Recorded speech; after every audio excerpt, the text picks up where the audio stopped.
Thank you, Alexandra. New developments tonight in a Providence murder investigation we have been tracking for weeks. Today, the suspected gunman accused of shooting a man to death on Garnett Street last month returned to Providence to face a judge. And today we obtained new information about the suspect's ties to the 25-year-old victim. Eyewitness News reporter Steph Machado joins us live from District Court now with the Providence Mobile Newsroom. Steph?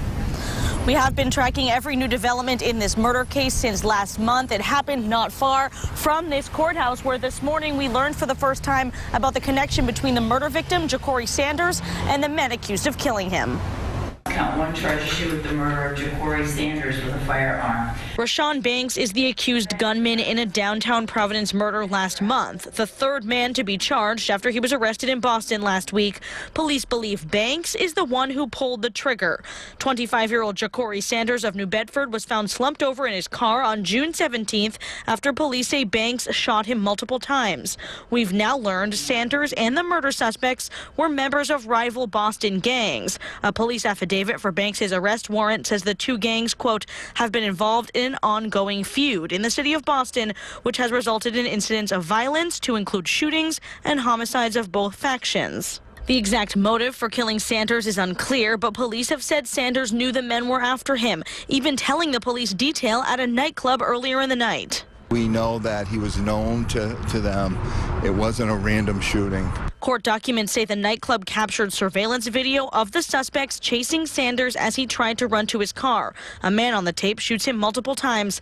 Boston police detectives recognized the man in the video as Rashawn Banks, capturing him last week after officers saw him walking down the street. We were up in the city of Boston for a while. Like I said, they were very helpful to us, and we were able to identify the shooter and bring him back to Rhode Island. And so Rashawn Banks was ordered to be held without bail until a bail hearing later this month. Coming up new at 6, we talk to police about out-of-state gangs bringing their activities to Providence. Live in Providence, I'm Steph Machado, Eyewitness News. The search continues tonight for more suspects in a deadly shooting in Providence last month. Today, the third suspect arrested in the shooting, and the man police believe fired the fatal shots went before a Providence judge. Eyewitness News reporter Steph Machado joins us live from the Providence Mobile Newsroom with the new details at 6. We still don't know exactly why this group of men from Boston allegedly wanted to kill Ja'Cory Sanders, but today for the first time we learned of a connection between them. This was the scene on June 17th after Ja'Cory Sanders was found slumped over in his car, shot multiple times. Police say Sanders of New Bedford came to Providence with his girlfriend for a night out that Saturday evening. By Sunday morning, he was dead. Police said Sanders first spotted the murder suspects at a nightclub, telling police there they might be after him.